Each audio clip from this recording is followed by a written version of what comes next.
நாம் ஜெபிப்போம். மகா இரக்கமும் கிருபைகளும் நிறைந்த நல்ல ஆண்டவரே, ஆசீர்வதிக்கப்பட்ட மகத்துவம் நிறைந்த மகிமையான இந்த காலை வேளை, கடந்த ஜூன் மாதத்துடைய 30 நாட்களையும் கண்மணி போல எங்கள் வாழ்விலே பாதுகாத்து இன்றைக்கு இந்த புதிய மாதத்துக்கு உண்டான வாக்கு தத்தம் இந்த ஜூலை மாதம் துவங்கி புதிய ஆண்டாகிய 27ஆம் வருஷத்துக்குள் கடந்து செல்வதற்கு இது ஒரு அஸ்திவார விதையாய் மாறுவதாக.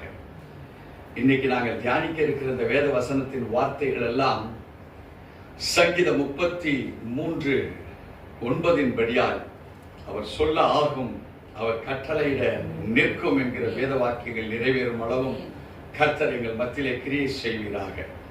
துதி கனமகிமை ஒருவருக்கே செலுத்துகிறோம். ஆசீர்வதித்து நடத்தும் இயேசுவின் நாமத்தில் பிதாவே, ஆமென் ஆமென். கர்த்தருடைய பரிசுநாமத்திற்கு மகிமை உண்டாவதாக. வாசிக்க கேட்போம். யோபுவின் புஸ்தகம் 37ஆம் அதிகாரம் 5வது வசனம். தேவன் தம்முடைய சத்தத்தை ஆச்சரிய விதமாய் குமர பண்ணுகிறார். நாம் கிரகிக்க கூடாத பெரிய காரியங்களை அவர் செய்கிறார். அருமையான தேவச்சனமே, வேதத்தினுடைய ஒரு டொமினியன் பவர். எதை நீங்க எடுத்தாலும் ஒரு மன விருப்பம் அல்லது வார்த்தையின் வல்லமை, அல்லது ஒரு திருமண வீட்டுக்கு போறீங்க, அந்த வீட்டில் இலையை போட்டு சாப்பாடு வைப்பதற்கு முன்பாக ஆக்சசரிஸ், முதல்ல சாதத்தை வைக்கல, ஆக்சசரிஸ் வைக்கிறாங்க. முதல்ல ஒரு ஸ்வீட் இருக்கும். ஒரு ஸ்வீட் என்பது ஒரு சாலிடு. லிக்விட் எடுத்து பார்த்தீங்கன்னா ஒரு பாயாசம் இருக்கும். சில இடங்களில் வாழைப்பழங்கள் வைக்கிறாங்க. சில இடங்களில் ரொம்ப நவீனமான ஒரு பெரிய திருமணம் ஒரு இருந்தால் அதில் ரொம்ப பிரம்மாண்டமான விலை உயர்ந்த பாதாம், அதற்கு ஏற்றபடியான ஒரு மகத்துவம் நிறைந்த ஒரு காரியங்களை வைக்கிறத பார்க்குறோம். இப்போ மனிதனுடைய முதல் பார்வை தனக்கு அதுல எது பிடித்திருக்கோ அதை எடுத்து கை என்ன செய்யுது, ஆட்டோமேட்டிக்கா பலர் இருந்தாலும் பரவாயில்ல, தனக்கு வேண்டியதை எடுத்து வச்சுக்குது. நாக்கு ருசிக்குது, மைண்டுக்கு ஒரு கிளுகிழப்பு, சரீரம் பார்க்குது, இன்னும் ஒண்ணு கிடைக்குமா, ஒருவேளை அப்படி போறாரு, இந்த ஸ்வீட் கிடைக்குமா, அவர் சொல்றாரு, கொண்டாந்து வைக்கிறாரு, அது கூட உடனே நம்ம கையை நெசிது, அதையும் அதிகமா சாப்பிட விரும்புகிறது. இங்கே தேவன் தம்முடைய பிள்ளைகளுக்கு ஒரு டொமினியன் பவரை கொடுக்க விரும்புகிறார். இங்கே வேதம் சொல்லுது, ஒன்று சத்தம், இன்னொன்று கிரகிக்க கூடாது. அததான் இங்க ரொம்ப பவர்ஃபுல்லா சொல்றாரு.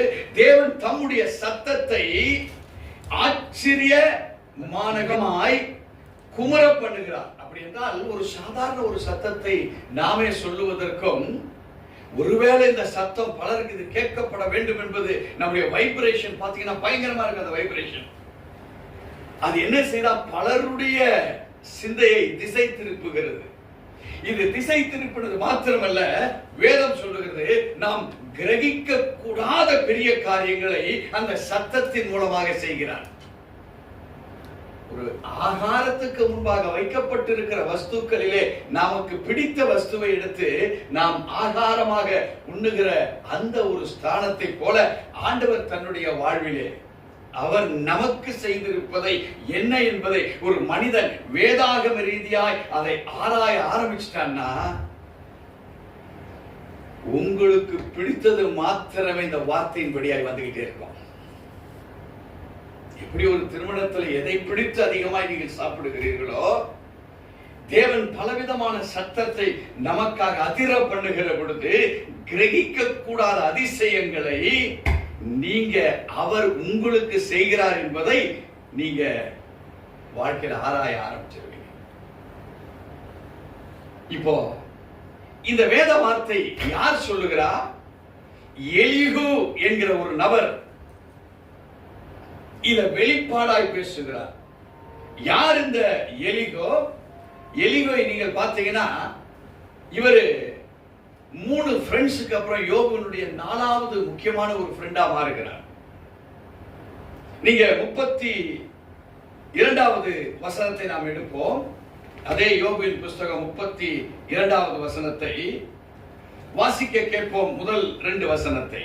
யோபு தன் பார்வைக்கு நீதிமானாய் இருந்தபடியினால் அவனுக்கு அந்த 3 மனுஷரும் பிரதியுத்தரம் சொல்லி ஓய்ந்தார்கள். 3 நண்பர்கள் முதலாவது யோபுக்கு பலவிதமான ஆலோசனைகளை சொல்லி, எதனால ஆலோசனையை சொன்னாங்க?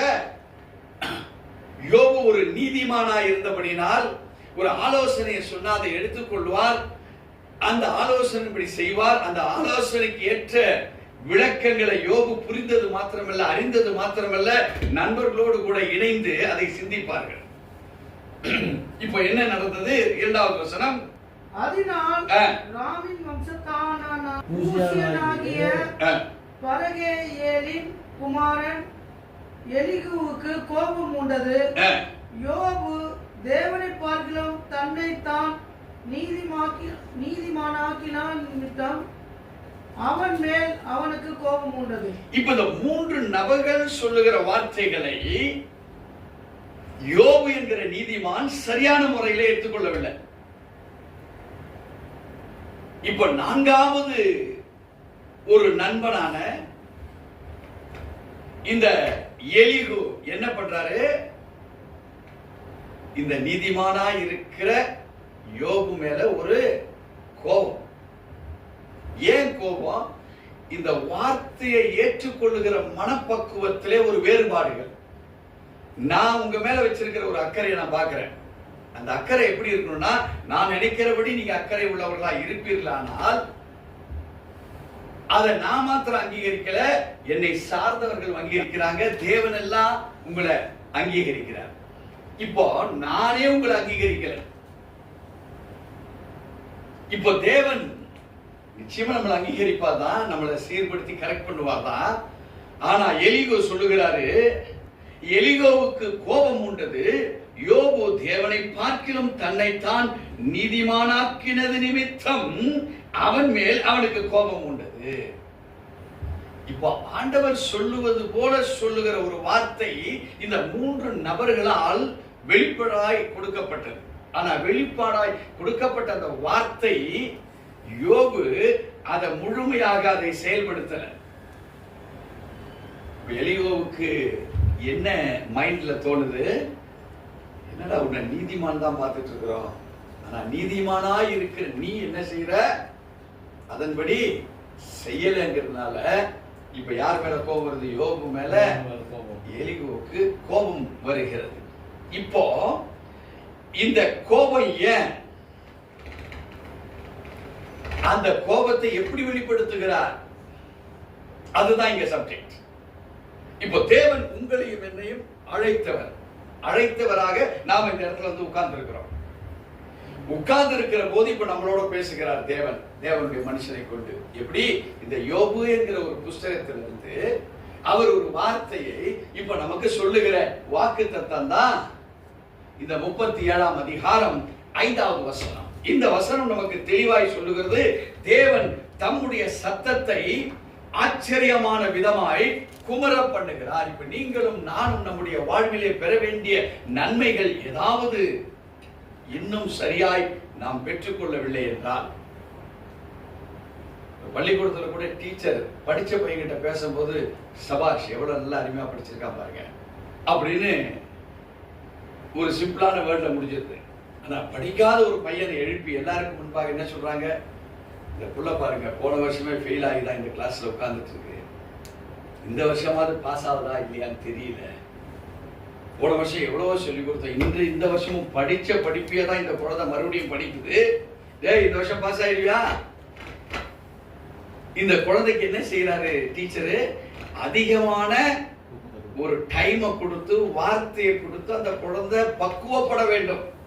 பக்குவப்பட்டு எப்படியாவது இந்த கிளாஸ்ல இருந்து அந்த குழந்தை என்ன செய்யணும்? படிச்சு வர வருஷத்துல பாஸ் ஆகணும்.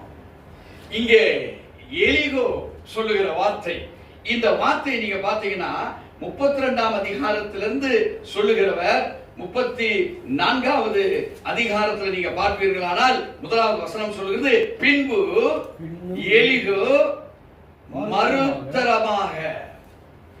35ல நீங்க பாத்தீங்கன்னா 1வது வசனம் சொல்கிறது, பின்னும் எலிகோ மறுதரமாக. 36 பாத்தீங்கன்னா பின்னும் எலிகோ. இப்ப தேவச்சனமே மறுபடியும் மறுபடியும் தேவனுடைய மனுஷனை கொண்டு யோபுவுக்கு சொல்லிக் கொண்டிருக்கிற ஒரு வார்த்தை.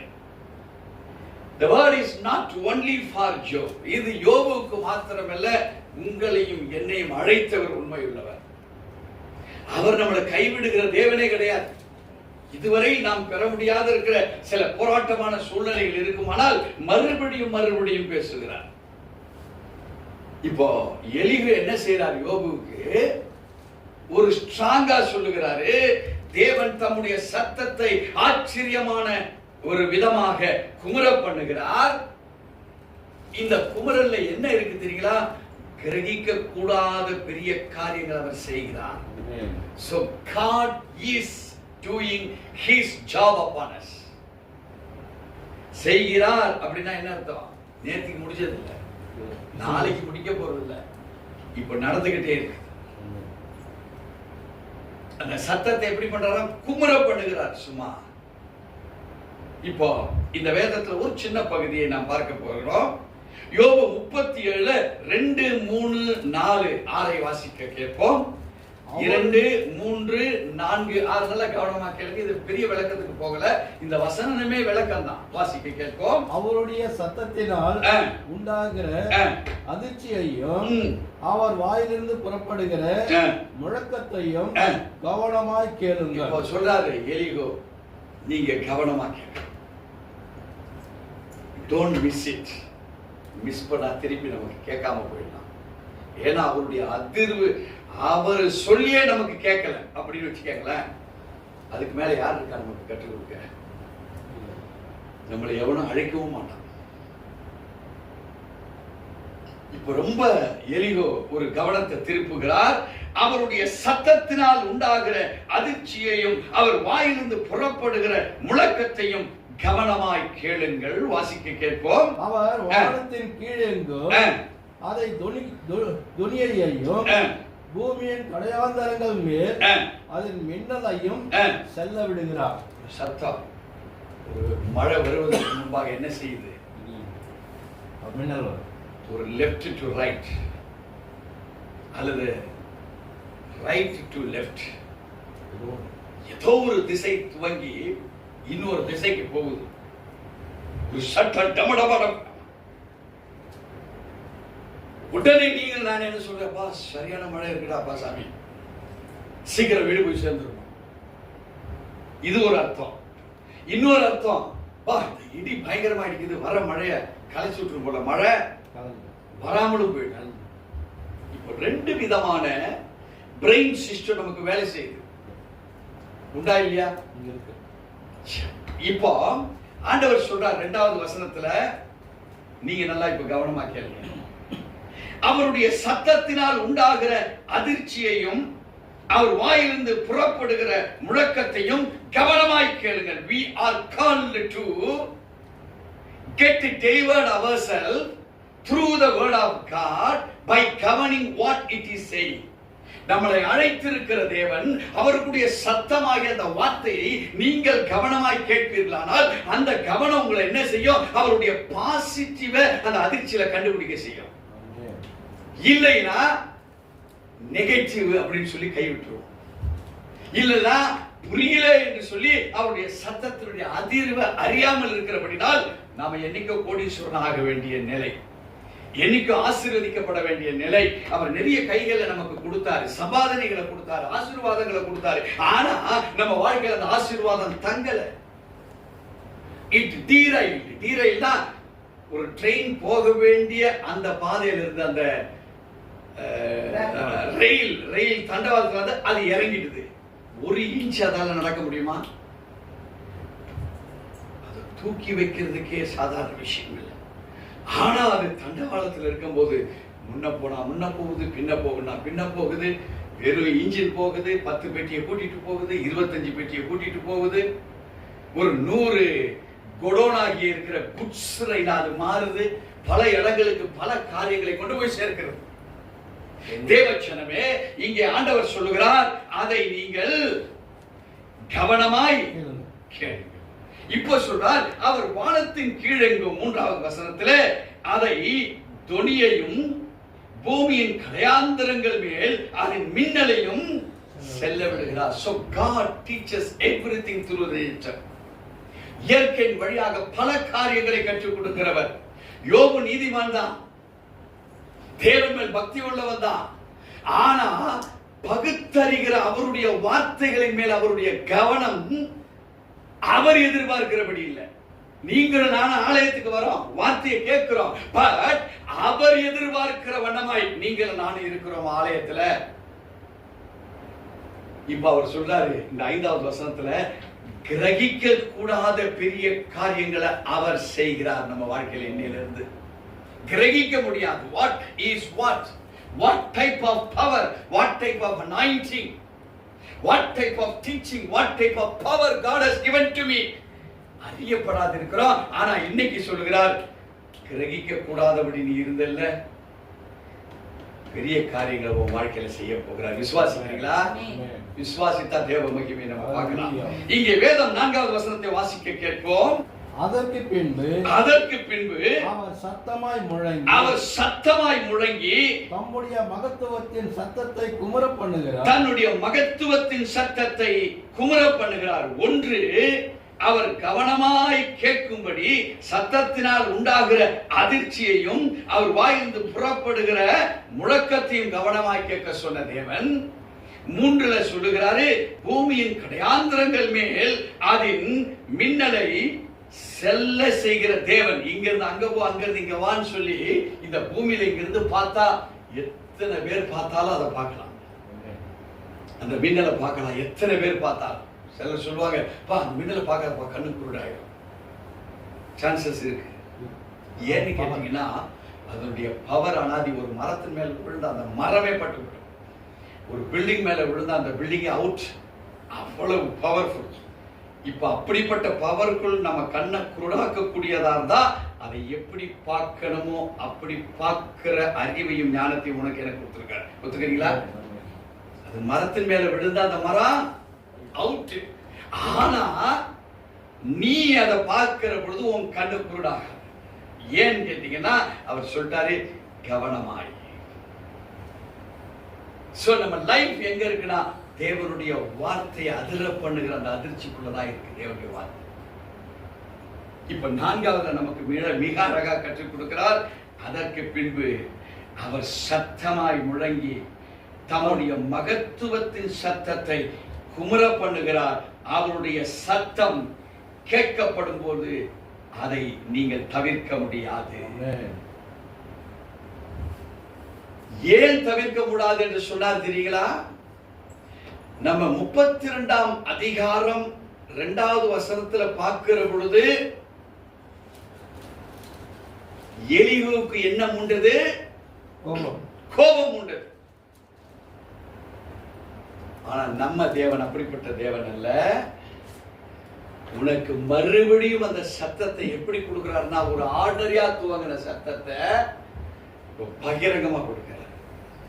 மறுபடியும் தம்பி வா அப்படின்னு சொல்ற, தம்பி இங்க வாங்க, இங்க வாங்க, இப்ப இங்க வாய, இங்க வாய, உனக்கு ஒரு மேட்டர் சொல்றேன், வாய. வந்து அந்த சத்தமே நம்மளை என்ன பண்ணிடுது? நகர முடியாத நம்மளை பிடித்துட்டு இருந்த பிசாசின் பிடித்து நம்மளை தகர்த்து நம்மளை நடக்க வைக்குது. அவர் சத்தத்தை கேட்டு ஓட வைக்குது. ஏன்னா அந்த குமுறல் உங்களுடைய கட்டுகளை அசைக்கிறதாக இருக்கிறது. தேவச்சனமே, கிரகிக்க கூடாத அதிசயங்களை நான் இன்னையிலிருந்து எனக்குள் கனெக்ட் பண்றேன். நீங்க சொல்ல ஆரம்பிக்கணும். யாராலையும் கிரகிக்க கூடாத அதிசயத்தை செய்கிற தேவன் என்னோட பேசி இருக்கிறாரு. என்னுடைய கனெக்டிவிட்டி தேவனோட அப்படிதான் இன்னையிலிருந்து இருக்கு. என் லைஃப் ஃபேக்டர் இன்னையிலிருந்து மற்றவன் கிரகிக்க கூடாதபடிக்கு தேவன் வார்த்தை குமுற பண்ணுகிறாரு. அந்த குமுற பண்ணுகிற சத்தம் என் மேல இருக்க கட்ட உடைக்கிறது. நான் நின்று நகர முடியாத, ஆண்டவரே என்னால முடியல. ஆனா என்ன பார்த்து எலிகு கோபப்படுறான். 3 நண்பர்கள் எனக்கு சொல்லிட்டாங்க, எனக்கு கேட்டுச்சு, ஆனா என்னால செயல்பட முடியல. ஆனா எலிகு இதை பார்க்கிறான். நான் நீதிமான் அவனுக்கு தெரிஞ்சு கூட என் மேல கோபம் வருது. ஏன்னா தேவ சத்தத்தை நான் கேட்க முடியாதபடி இருக்கிறது அவனுக்கு தெரியல. ஆனா என்ன மிஞ்சின நீதிமானா நான் நினைச்சிட்டு இருக்கிறான்னு சொல்லி எலிகு என்ன நினைக்கிறான்.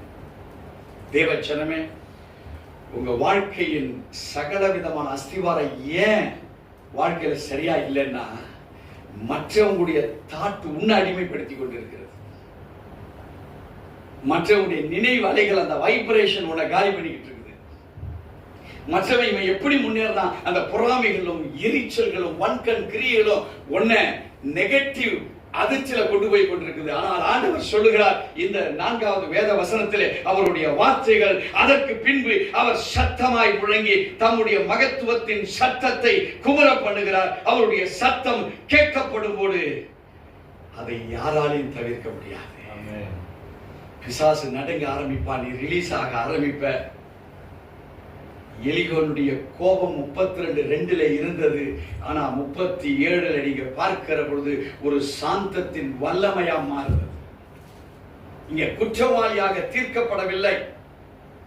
யோபுக்கு சகல விஷயங்களையும் கற்றுக் கொடுக்கிற எலிகோவாக மாறுகிறார்.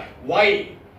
The God's sound is like that. உங்க வாழ்க்கையில பொறாமைப்பட்டவனோ எரிச்சல் பட்டவனோ அவனை குறித்து நீங்க கவலைப்பட வேண்டாம். தேவன் அவனை மாற்றுவார். உனக்கு யாரெல்லாம் தடையாக இருந்தாரோ அவன் வாயாலவே தேவனுடைய சத்தத்தை குறித்து உனக்கு சொல்லிக் கொடுத்து உன்னை உருவாக்குனவராக அவன் நம்ம பக்கத்துல வந்து நிற்பான். ஆனா அவன் தான் உன்னை தடுத்தவன் எல்லாம். அவனுக்கு தான் கோபம் உன் மேல. ஆனா அவன் வந்து உன்கிட்ட இருந்துகிட்டு தேவனுடைய மகிமையை குறித்து உங்ககிட்ட சொல்லிக்கிட்டே இருப்பான், பேசிக்கிட்டே இருப்பான். காரணம் உன் பிடி தளர்க்கப்படும்படியாக. ஹல்லேலூயா. தொடர்ந்து 6வது வசனம் வாசிக்க கேட்போம். அவர் உறைந்த மழையையும் கல் மழையையும் தம்முடைய வல்லமையின் பெருமழையையும் பார்த்து பூமியின் மேல் பெய்யுங்கள் என்று கட்டளையிடுகிறார். தேவ ஜனமே, எந்த டைப் பண்ணி ஆசீர்வாதமா இன்னும் நீ பார்க்கலையோ,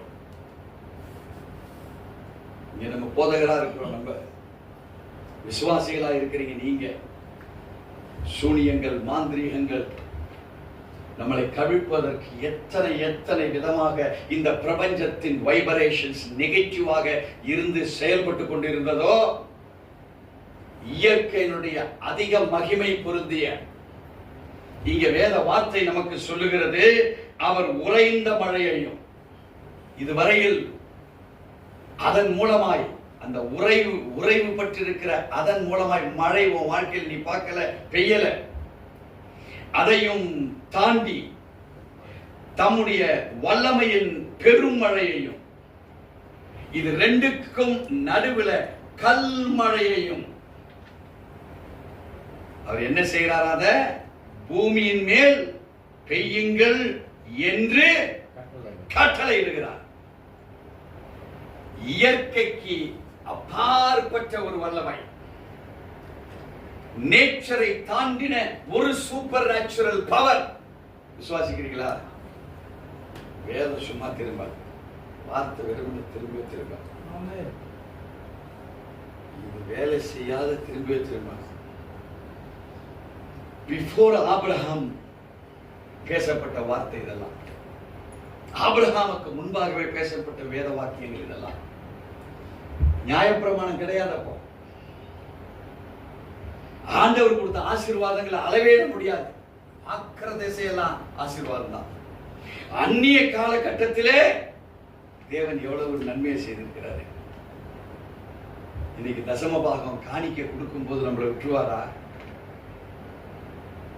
நியாயப்பிரமாணம் கொடுக்கப்படுவதற்கு முன்பாக எப்படி காணிக்கையிலையும் தசம பாகங்களையும் மக்களுக்கு கொடுத்தாங்களோ, அது தேவன் எப்படிலாம் பெருக செய்தாரோ, அந்த கிராஃப்ட் ஒர்க்னா இந்த சேர் எப்படி செய்யப்பட்டிருக்கு, இந்த புல்பிட் எப்படி செய்யப்பட்டிருக்கு, this is called as craft work. இந்த கிராஃப்ட் ஒர்க்கை தேவன் நம்ம மேல செய்ய அவர் ரெடியா இருக்கிறார். ஆமா, அதேதான். சோ தேவன் உங்களை ஒரு கிராஃப்ட் ஒர்க்காக மாற்றி உங்களை டேபிளா, சேரா, ஒரு புல்பிட்டா, நீங்க எதுவாக உங்களை கொண்டு செயல்படுத்த வேண்டும் என்று அவர் திட்டமிட்டிருக்கிறாரோ அதை அவரு நம்ம வாழ்க்கையில இன்னிலிருந்து செய்ய போறார். விசுவாசிக்கிறீங்களா? ஏன்னா வார்த்தை கிடைத்த உடனே அவைகளை நான் உட்கொண்டேன் என்று எரேமியா 15:16 வேத வாக்கியம் சொல்லுகிறது. அதை வாசிப்போமே. எரேமியா 15:16. அந்த வார்த்தை கிடைத்த உடனே அதை உட்கொண்டாராம். அது தன் சரீரத்துக்கு அவ்வளவு பலனா இருந்ததா, லைஃபுக்கு அது ஒரு பெரிய முக்கியமான ஆதாரமாக விளங்குகிறதா. வார்த்தைகள் கிடைத்தவுடனே, உம்முடைய வார்த்தைகள் கிடைத்தவுடனே அவைகளை உட்கொண்டேன். உம்முடைய வார்த்தைகள் எனக்கு சந்தோஷமும் என் இருதயத்திற்கு மகிழ்ச்சியுமாய் இருந்தது. அருமையான தேவச்சனமே, இங்க தேவன் பார்க்கிறது என்ன தெரியுமா? Is this words creating your life? தேவன் கிரியேட்டராக இருக்கிறார். அவர் யாரு? சிருஷ்டி கர்த்தாவாக இருக்கிறார். உன்னை சிருஷ்டிக்கப்பட்ட பொருளாய் மாற்றுகிறார். இப்போ அந்த சிருஷ்டிகர்த்தா உனக்கு என்ன செய்யறாருன்னு பாத்தீங்களா? அவர் உறைந்த மழையையும் கல் மழையையும் தம்முடைய வல்லமையின் பெரும் மழையையும் பார்த்து பூமியின் மேல் பெய்யுங்கள் என்று கட்டளையிடுகிறார். He is doing the process that you should receive all the blessings of the Zion today. சியோனில் இருக்கிற சகல விதமான ஆசீர்வாதங்கள், அது கல்மழை தடை செய்து கொண்டிருக்கலாம், பெருமழை தடையா இருந்து கொண்டிருக்கலாம், உறைந்த பனிகள் அது தடையா இருந்து கொண்டிருக்கலாம். ஆனா ஆண்டவர் இன்றைக்கு சொல்லுகிறார், அந்த பூமியின் மேல் பெய்யுங்கள் என்று கட்டளையிடுகிற தேவன். ஹல்லேலூயா. தேவச்சனமே, 10-13 வீட்டுல போய் வாசிக்கங்க. வீட்டுல போய் 10-13 வாசிங்க. உன்னோட தேவன் பேசுவார். வாசிக்காம இருக்கிறார்கள். 36ஆம் அதிகாரம் யோபின் புஸ்தகம் 15-16 வாசிக்க கேட்போம். சிறுமைப்பட்டவர்களை அவர் சிறுமைக்கு நீங்களாக்கி அவர்கள் ஒடுக்கப்பட்டிருக்கையில் அவர்கள் செவியை திறக்கிறார். அப்படியே அவர் உம்மையும் நெருக்கத்தினின்று விலக்கி ஒடுக்கமில்லாத விசாலத்திலே வைப்பார். உம்முடைய போஜன பந்தி கொழுமையான பதார்த்தங்களால் நிறைந்திருக்கும். யோபுடைய வாழ்க்கை விசுவாசின் பிடியில் இருக்குது. இப்போ போட்டு இன்னும் கொடுத்து நாசம் பண்ணிட்டான். பொண்டாட்டியை வச்சுட்டு பிள்ளைகள் எல்லாம் காலி. அவருடைய தொழில்கள் ஜீரோ ஆகி ஒண்ணுமே இல்லை. மாட கோபுரங்கள்லாம் ஓவர், தேர்வுல கிடக்கிறான். ஆண்டவர் பேசுறாரு, உன் லைஃப் மாறிடுச்சு பேசுறாரு. உன் லைஃப்ல பெரிய ஒரு அதிசயங்களை நீ காண பண்ண போகிற நீ பேசுறாரு. அருமையான தேவச்சனமே, we must know and understand God's greatness and wisdom. நாம் தேவனுடைய பெருமிதமான அவர் யார் என்பதையும் அவருடைய ஞானம் என்ன என்பதையும் நீ முதலாவது உன் பணம், பொருள், ஆஸ்தி, அந்தஸ்து இவைகளை சம்பாதிப்பதற்கு முன்பாக அதை தேடுகிறவனாய் மாறு. இப்ப அவர் நமக்கு ஒரு குழந்தை அழுதா இது இந்த சத்தம் என்று உங்களுக்கு தெரியும். இது பசி கழுவுது, ஏதோ எறும்பு கடிச்சிச்சு அழுகுது, கொசு கடிச்சிச்சு அழுகுது, யாரோ பாக்குறேன் கண்ணத்தை தடை கிள்ளி விட்டுட்டாந்தாலு உங்களுக்கு தெரியும். ஏதோ கிள்ளி விட்டீங்களா பாப்பாவை? அவன் சொல்றான், ஹே ஹே ஹே ஆமாங்க, செல்ல குழந்தைய பிறந்து 4 நாள் தான் ஆகுது, வந்தான் கிள்ளி விட்டானா ஒத்துப்பீங்களா? இப்போ நம்ம தேவன் எப்படிப்பட்ட தேவன் தருமா? இந்த நாய்களை போல கிடையாது. வேதம் சொல்லுது, நாம அவரை அண்டர்ஸ்டாண்ட் பண்ணணுமா, அவருடைய கிரேட்னஸ், அவர் மகிமையான தேவன் என்பதை நீங்க அண்டர்ஸ்டாண்ட் பண்ணணும். அவருடைய ஞானம் எப்படிப்பட்டவர், எப்படி என்னோட பேசி இருக்கிறார். எலியோ கோபம் உண்டு போச்சு. ஆனா அப்புறம் என்ன பண்றான், ஆண்டவருடைய ஆவி இருந்தா நம்ம எப்படி அவனை சொல்லி இருக்க கூடாதுன்னு மாத்திரம் கிரேட்னஸ் பத்தி கற்றுக் கொடுக்கிறான் யோபுவுக்கு. வேதம் பாருங்க, நம்ம ரிவர்ஸ்ல பாக்குறோம். இதுதான் ஏன் டெக்னாலஜி, எனக்கு ஆண்டவர் கற்றுக் கொடுத்தது. இத படிச்சுக்கிட்டே போனீங்கன்னா உங்களுக்கு ஒண்ணுமே புரியாது. ஆனா அற்புதம் எங்க இருக்குன்னா, அவர் எந்த ஆன்சருக்கு எந்த கொஸ்டினை ரைஸ் பண்ணாருன்னு நீங்க கவனிக்க ஆரம்பிச்சீங்கன்னா உங்களுக்கு ஆன்சர் சுலபம். இது பள்ளிக்கூட படிப்பு கிடையாது, இது டோட்டலி வேற. அப்ப நீங்க எதை அறிந்து கொள்ள வேண்டும்? the God's greatness. அவர் எப்படிப்பட்ட மகத்துவம் உள்ள தேவன் என்றும் அவர் எப்படிப்பட்ட ஞானம் உள்ள தேவன் என்பதை நீங்க அறியறதுதான் ஃபர்ஸ்ட் உங்களுடைய லைஃப் சேஞ்ச் ஆகும்.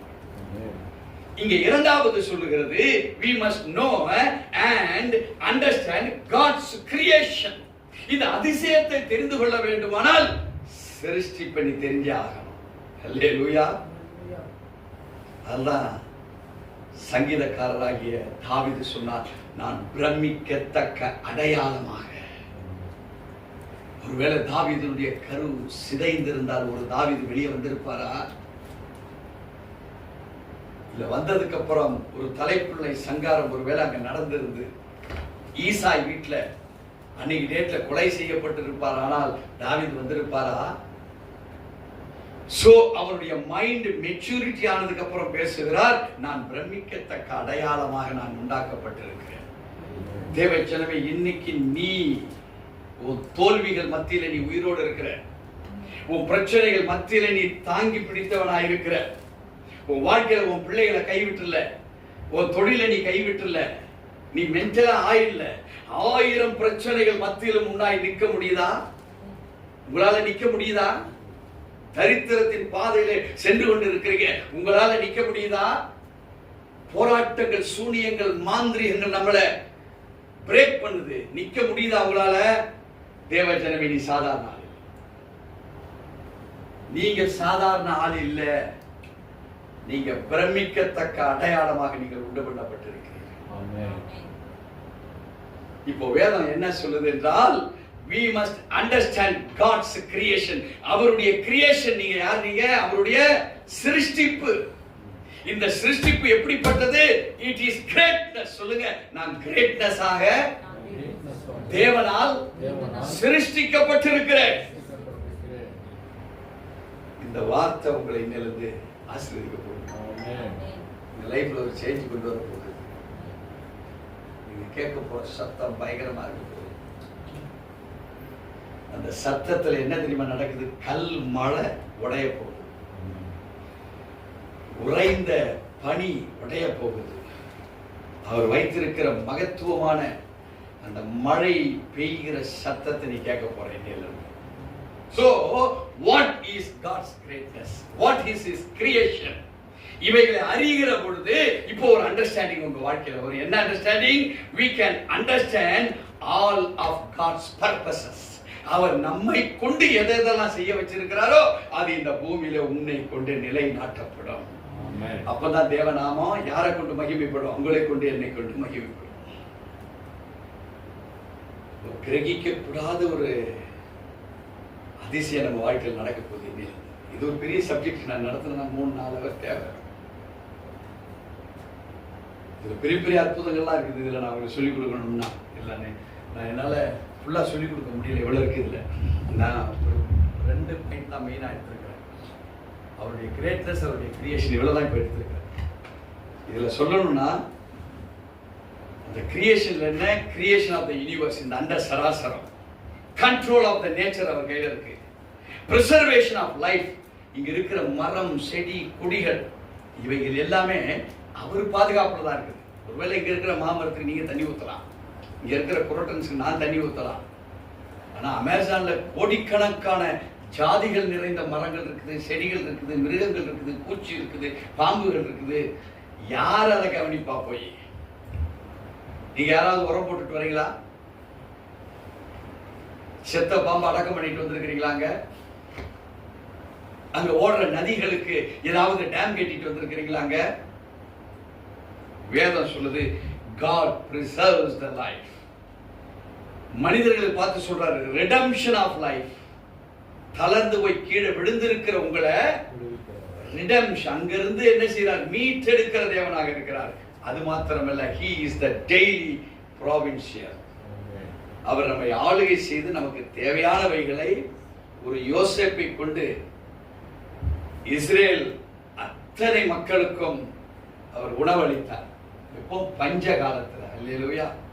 சோ வாழ்க்கை வெறுமனையா இல்ல. வேதம் சொல்லுகிறது இப்போ அவர் எங்க இருக்கிறார் என்றால், அவர் எப்படிப்பட்டவர் என்பதை விசுவாசிக்கிற நமக்குள் வாழ்கிறார். அது மாத்திரமல்ல, God is actively working even when his purpose are not immediately visible. அவர் பகிரங்கமா வேலை செய்யறாரு. ஏன் உடனே உங்க மத்தியில் அது நடைபெற மாட்டேங்குது?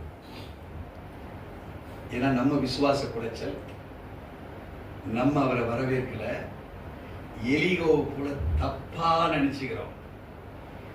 யோபு கிட்ட நீதிமானா இருந்தோம், அவன் சரிவர கவனிக்க மாட்டானே என்று கோபம் வந்துருச்சு. யாருக்கு? எலிகோவுக்கு. ஆனா தேவன் அப்படி அல்ல, நம்ம தான் புரிஞ்சிக்கல, அதனால நமக்கு லேட் ஆச்சு. ஆனால் அவர் என்ன பண்ணாரு?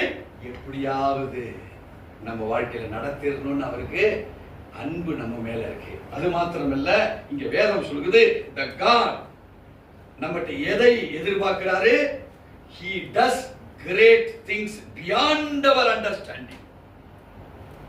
அதுதான் கிரகிக்க கூடாது, நம்முடைய அண்டர்ஸ்டாண்டிங்கையும் தாண்டி நமக்கு செய்கிறவராக. இதை மாத்திரம் இன்னைக்கு விசுவாசிங்க.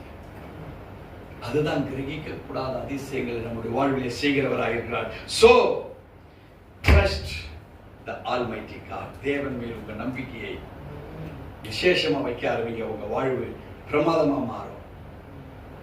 இந்த பிரம்மாண்டம் எப்படின்னா, உங்க காதுகள் இனிமேல் மெஜஸ்டிக் வாய்ஸ் ஆஃப் காட் கேட்கும்.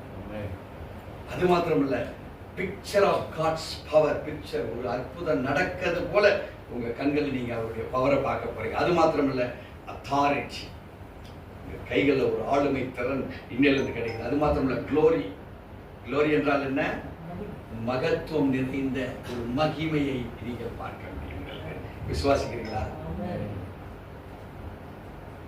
இந்த வார்த்தையை எப்படி தியானம் பண்ணணும்னு தெரிஞ்சுக்கிட்டீங்களா?